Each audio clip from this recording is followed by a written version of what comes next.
ഹോങ്കോങ്ങിൽ നിന്ന് ബ്രസീലിലേക്കുള്ള യാത്രയ്ക്കിടെ മലയാളിയായ കപ്പൽ ജീവനക്കാരനെ കാണാതായി. കാസർഗോഡ് മാലക്കൽ സ്വദേശി ആൽബർട്ട് ആന്റണിയാണ് കാണാതായത്. സിനർജി മാരിടൈം കമ്പനിയുടെ MV ട്രൂ കോൺറാഡ് എന്ന ചരക്ക് കപ്പലിലെ ഡെക്ക് ട്രെയിനി കൈഡറായത്.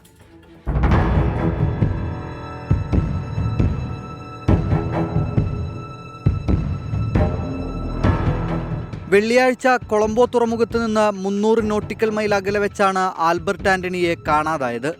ഇതേ കമ്പനിയിൽ ജോലി ചെയ്യുന്ന അവധിക്ക് നാട്ടിലെത്തിയ ജീവനക്കാരനാണ് കമ്പനി നിർദ്ദേശപ്രകാരം ആൽബർട്ടിന്റെ വീട്ടിലെത്തി ഇക്കാര്യം ആദ്യം അറിയിക്കുന്നത്. പിന്നാലെ കമ്പനി ജീവനക്കാരും വീട്ടിലെത്തിയിരുന്നു. ഫുഡ് കഴിക്കാനായിട്ട് വന്നതായിരുന്നു ഗലിയിൽ.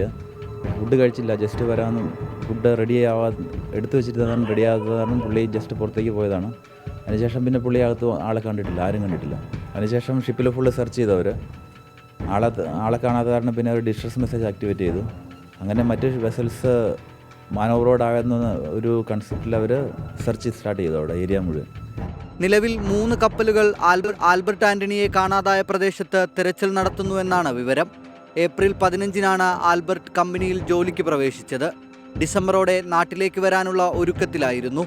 വ്യാഴാഴ്ച ഫോണിൽ ബന്ധപ്പെട്ടിരുന്നു എന്നാണ് കുടുംബം നൽകുന്ന വിവരം.